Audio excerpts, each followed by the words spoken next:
invités, maître Simon-Serge Kakak, Jean-Claude Youth, maître Ngefak et Alain Tongor. Alain Tongor, ces accusations portées sur l'hôpital Lakentini, mauvais traitement, mauvais suivi des malades, séquestration même des malades pour torture impayée. Vous habitez Douala? C'est le tableau que l'on peut relever, c'est dans notre carte sanitaire.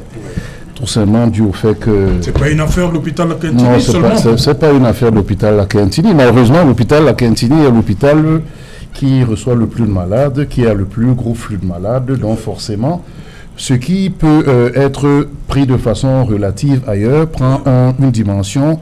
grossie quand on parle de Lakentini. Quand on parle de Lakentini. Lakentini, c'est un hôpital qui est là depuis 1938, quand on s'en tient. Et la vérité, c'est que avec l'explosion de la démographie à l'intérieur de la ville de Douala, qui aujourd'hui se situe, parce que les statistiques qu'on nous brandit souvent en Douala, 3 millions d'habitants, c'est des statistiques qui restent à questionner.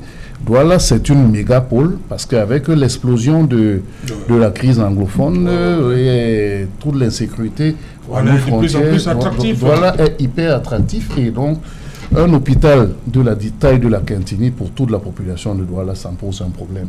Ça pose donc un problème énorme de prise de soins. Et maintenant, il y a le deuxième volet.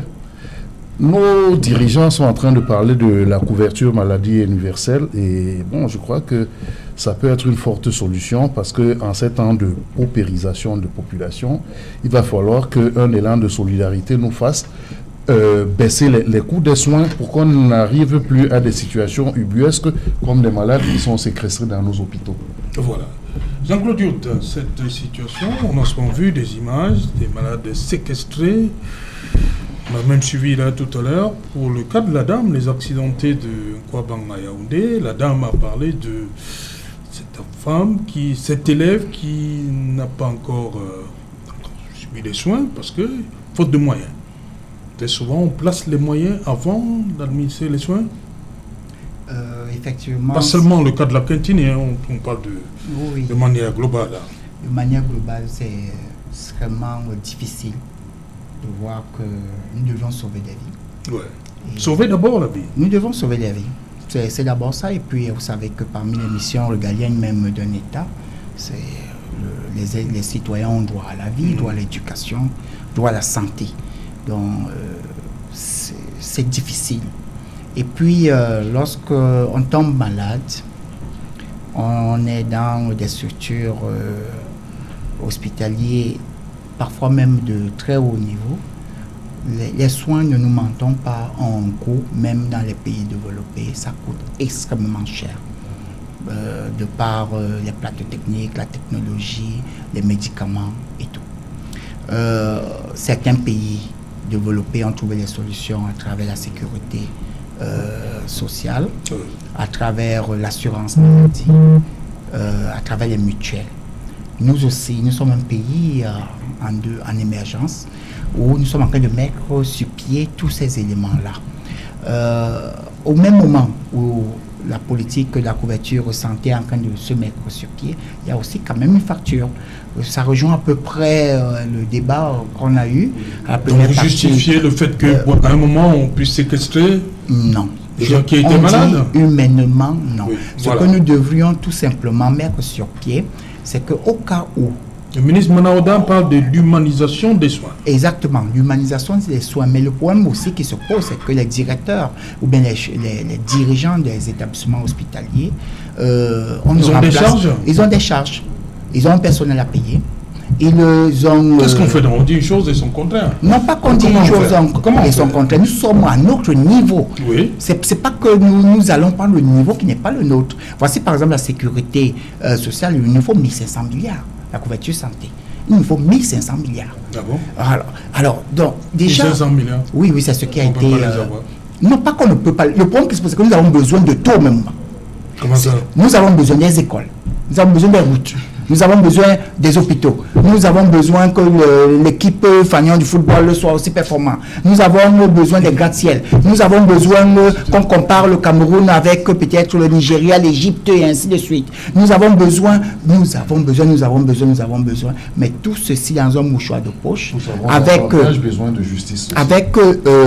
Et la justice également en cours. Parce qu'il faut plus de magistrats, ça voulait dire, il faut recruter un peu plus. Donc il faut. Non, mais vous avez parlé de la justice sociale. Même pour la justice sociale, dans le cadre de l'organisation de l'État, on fait confiance à la justice pour pouvoir garantir le respect des différentes libertés. C'est pour ça que les avocats existent et ainsi de suite. Même au niveau des avocats, on ouvre les dossiers à 50 000 francs au minimum. Donc vous voyez que ça aussi un coût, même défendre ses libertés, ses droits et libertés. Okay. L'État est en train de prendre des dispositions par rapport à tout cela. On a amélioré les plateaux techniques.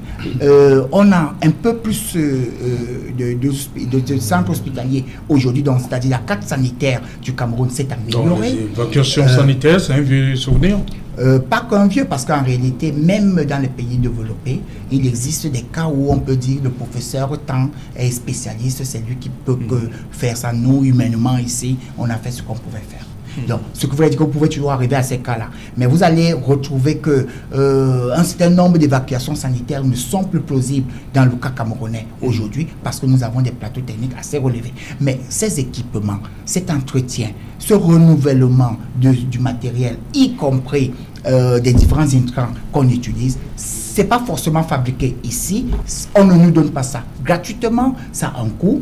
Et qu'est-ce qu'on doit faire pour trouver donc le juste milieu entre l'humanisation du côté sanitaire, des soins, et le côté économique qui a aussi un poids. Je pense que c'est ce que l'État est en train de vouloir faire, de réduire. Et c'est pour cela que vous avez quand même observé que l'espérance de vie évolue. Pourquoi l'espérance de vie évolue? C'est parce que aussi le niveau aussi d'accès aux soins dans le pays a évolué.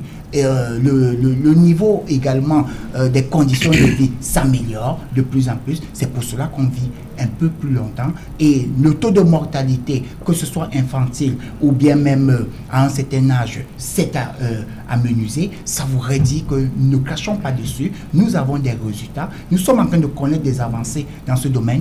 Tout est perfectible et nous pouvons continuer encore à nous améliorer. Maître Augustin Gueffak, il a dit, tout a un coût. En même temps, il faut humaniser. On ne devrait pas séquestrer les gens. Je voulais applaudir Youf et lui poser la question. D'accord.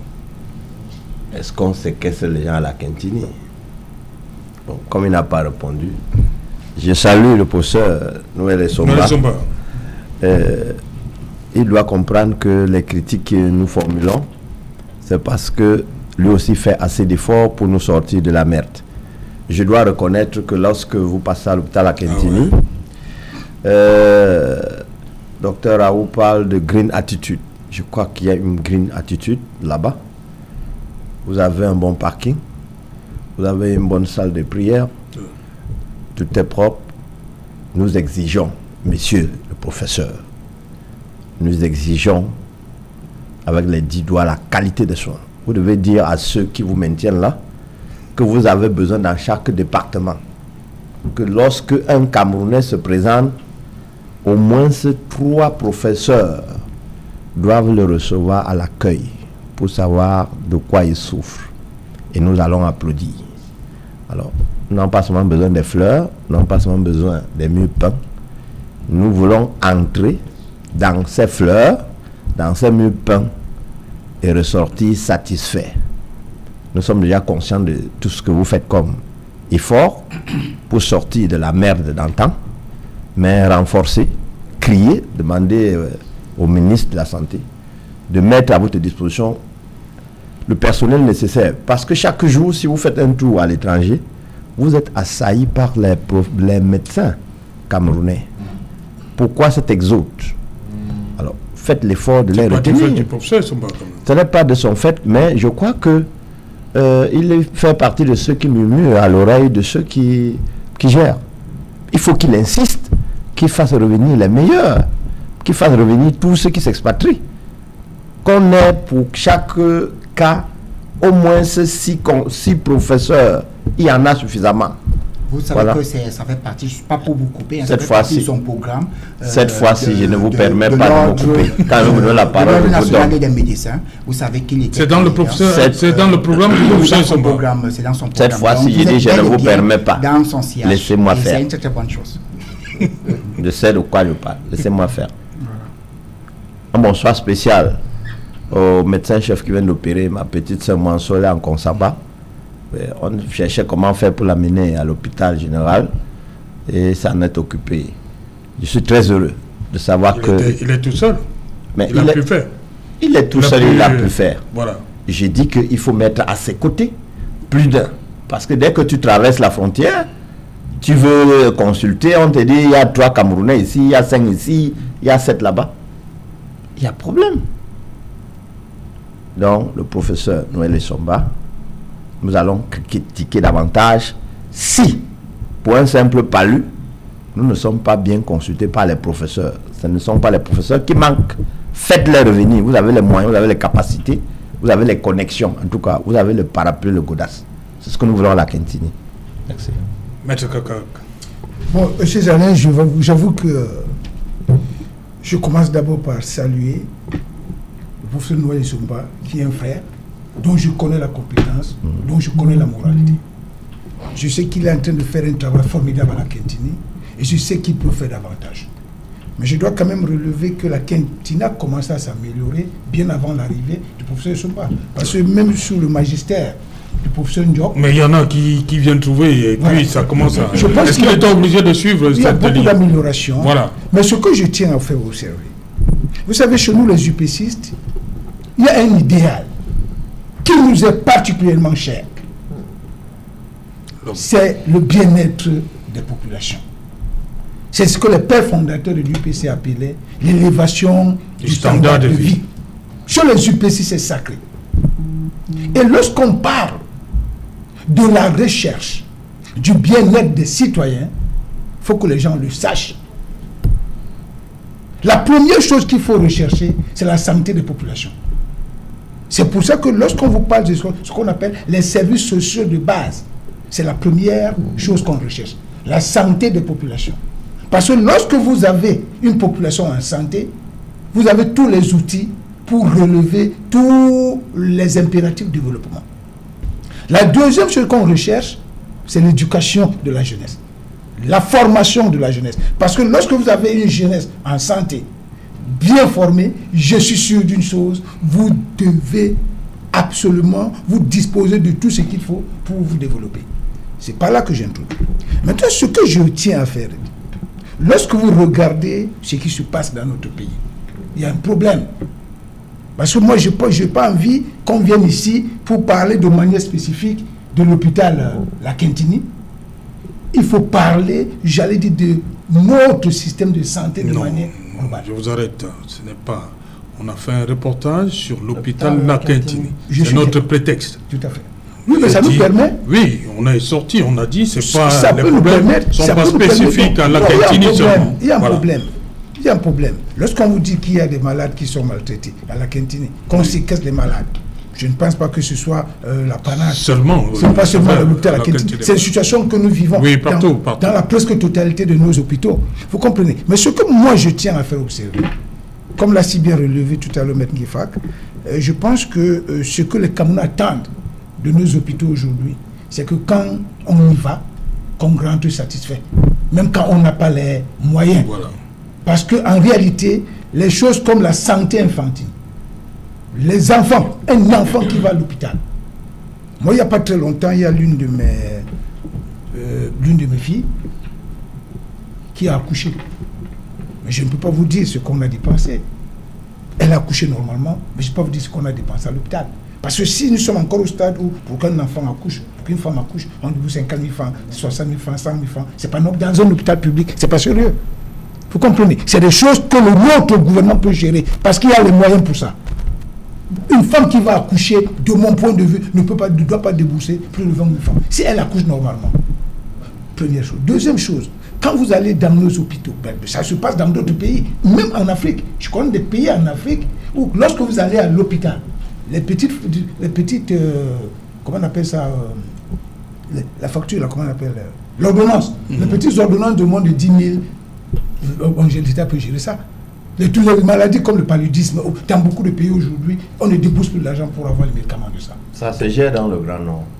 Vous comprenez? Ça se gère. Nous avons aussi beaucoup de maladies qui sont subventionnées par l'État. Je suis d'accord, mais est-ce que quand vous regardez la pratique, parce que ça c'est peut-être les papiers, ça c'est peut-être ce que vous pensez de manière théorique dans vos administrations. C'est effectif. Mais je dis ceci, est-ce que c'est effectif sur le terrain que lorsque un malade de mon village, un petit qui a un paludisme va à un hôpital de nos villages là, est-ce qu'on lui donne les comprimés de palu gratuitement? Je ne pense pas. C'est des situations que nous devons gérer. Je continue à penser que nous avons les moyens pour ça. Si un Camerounais qui n'a pas les moyens arrive à l'hôpital pour une petite ordonnance de 10 000 francs, 15 000 francs, l'État peut gérer ça. Autre chose que je voulais faire observer. Il y a des situations qui écœurent.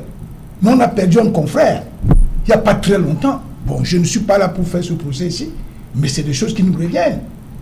Il s'est avéré qu'il est arrivé aux urgences, on a posé comme préalable l'argent.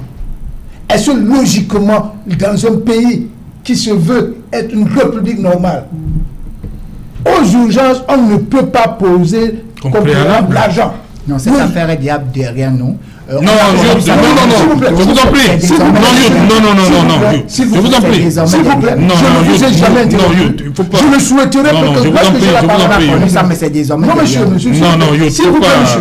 S'il vous plaît. Je peux vous donner le cas de l'hôpital général où j'ai amené quelqu'un aux urgences. Première des choses, prise en charge d'abord. Traitement jusqu'à ce que c'est au lendemain. Vous allez me prêter de l'argent. Par contre, avant, le système, on nous disait que les coachs existaient, et on vous demandait de déposer d'abord les dépôts des cautions. C'était ça au préalable. Et c'est là où le ministre de la Santé était sorti en parlant d'humanisation. Et c'est ce qui est pratiqué dans nos hôpitaux aujourd'hui. Les urgences. J'avoue que dans notre pays, si nous avons connu ces cas-là, c'est-à-dire qu'à peine qu'on vous recevait, on vous demandait d'abord le code, l'argent, et ainsi de suite. Ces pratiques commencent à être... Et il vous parle du cas de son confrère. Souvenez-vous des notes de l'hôpital de Bafoussam. Augustin, s'il vous plaît, c'est moi qui avais la parole. Laissez-moi chuter. Vous allez rebondir. Vous avez les moyens de rebondir. Et vous aurez tout le temps. Ce que je voulais faire observer, le cas, cela s'est posé. Ce problème s'est posé avec notre confrère. Oui, vous savez, ce problème a été posé. Le barreau s'est même levé pour engager des procédures. Ça, je me rappelle très bien. Et tout à l'heure, nous avons suivi une femme dans le reportage. L'élève les élèves qui ont fait l'accident. Je pense que peut-être la maman là a parlé à demi-mot. Mais ce qu'elle semblait nous dire, c'est que lorsqu'on a mené l'enfant aux urgences, pas celle qui est décédée, mais il y a une autre qui dit qu'il n'y a pas de moyens. Il n'y a pas de moyens, ils ont posé un problème d'argent. Écoutez, M. Yout, écoutez, j'ai l'impression, moi ce qui me gêne un peu avec vous, c'est que vous voulez tout défendre. Et vous voulez tout politiser. Je dis aussi ce qu'il y a là. J'ai vu les sinistres, par exemple, les accidentés de la route, qu'on a conduit, par exemple, à l'hôpital régional des DEA. Prise en charge immédiatement. En quoi on a... À cet instant précis même l'identité même des victimes n'était pas connue. Non, ne nous faites pas rentrer là-dedans. Non, en fait, on sait comment ça s'est passé. Non, je suis juste en train de vouloir dire qu'il y a des avancées dans l'humanisation. Non, là, c'est pas... Non, c'est pas ça. Là, c'était des instructions du ministre des Transports. Faut pas, ne nous amenez pas là. C'était des instructions du ministre des Transports. Ce n'est pas le premier cas. Non, vous n'allez pas tout mélanger. Non, c'est pas la même chose. Vous n'allez pas tout mélanger. Donc, cette manie, vous allez pas tout mélanger. Amener des gens dans les hôpitaux et dites que, par exemple, il y a des améliorations. Allez à la Quintini, donc nous étions en train d'évoquer le cas là tout à l'heure. Vous allez voir que si vous arrivez au non, on a vu dans le reportage. On va vous prendre en charge dans le reportage de C'est après qu'on va vous dire que ça coûte tant. Non. Et peut-être même que parce qu'on vous a pris en charge immédiatement, ça nous permet d'avoir besoin de savoir ce que à la fin on peut même demander que vous allez faire comment pour payer. Jean-Claude Youd, on a suivi le témoignage. Il y a des avancées. On a suivi le témoignage, la grand-mère d'une des victimes. Oui. Elle parlait d'un autre cas, c'est-à-dire une blessée.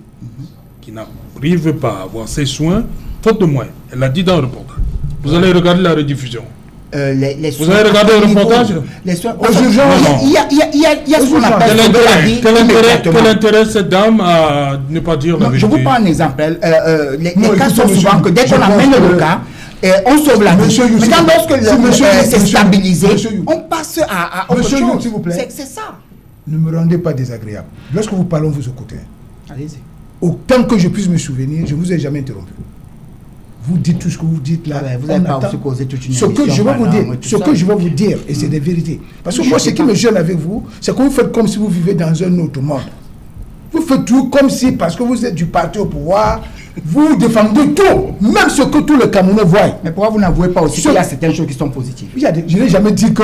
Je n'ai jamais dit... Le tableau noir qu'on recule. Je n'ai jamais dit... Dites-nous que voilà ce qui est positif et voilà ce qui est en Je n'ai jamais dit... Là où on peut améliorer. de mon propos, j'ai bien dit qu'il y a eu des choses améliorées. Ouais. Depuis, moi j'étais régulier là-bas quand le professeur Ndiok était là. J'ai vu que l'hôpital à Kentini, c'était agréable. Il y a beaucoup de choses qui sont améliorées là-bas. Personne ne peut le contester. Mais ce que je suis en train de dire, ce que je dis là, tous les compatriotes qui nous suivent peuvent le confirmer.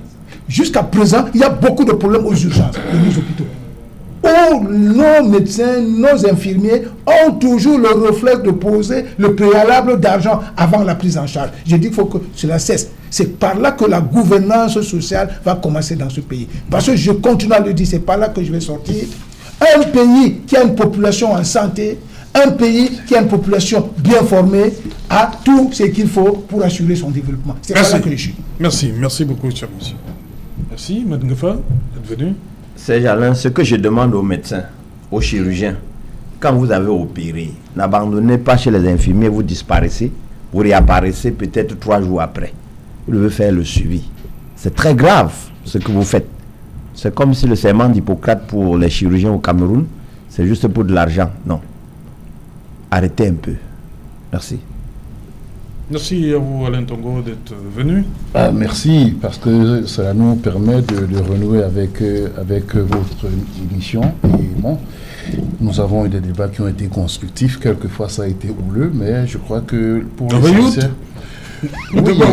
Oui, avec parce que Youth veut quelquefois... qui est au pouvoir, donc... Oui, quelquefois, il veut être porte-parole de l'administration. Donc l'administration est dans ses micmacs, lui qui est un jeune qui monte. Non, Youth dit que vous voyez seulement les micmacs. Il y a des choses que l'administration, bien que vous devez aussi voir. Nous avons toujours apprécié ce qui marche, voilà, en ce qui nous concerne. Donc Youth, vous êtes... ça va? Oui, tout le monde dit qu'on apprécie aussi. Oui, nous disons que le président de la République est en train de vouloir mettre sur pied la couverture santé pour tous. Vous voyez que les États-Unis, malgré tout le développement, il y a eu l'Obamacare qui a été mis sur pied et ça a permis de couvrir et de toucher 24 millions d'Américains. Qui pouvaient imaginer qu'on pourrait avoir 24 millions d'Américains qui n'étaient pas couverts par la santé. Nous aussi, nous sommes en train de vouloir faire des pas. Encourageons notre État. Nous allons trouver les moyens. Ça coûte cher, mais nous allons y arriver. Merci. Nous avons confiance au chef d'État. Merci à vous également, Maître Kaka. Merci, Serge Alain. J'avoue que je suis très très content parce que le débat s'est bien passé. Je pense que ce que nous avons défendu sur ce plateau a été constructif. Les Camerounais ont retenu beaucoup de choses. Je souhaiterais qu'on continue sur cette lancée. Donc, j'ai appris pendant la pause que Mme Mengele a défendu le volet politique, tandis que Adab Moudiki a défendu le côté affaires. Voilà. Madame Mengele. Madame Mengele. Voilà, Madame Mengele. Voilà, Madame, Monsieur, nous sommes donc arrivés au terme de ce numéro et qui n'en soit, on se retrouve demain à partir de 19h. Bonsoir. Hôpital La Kentini, Douala.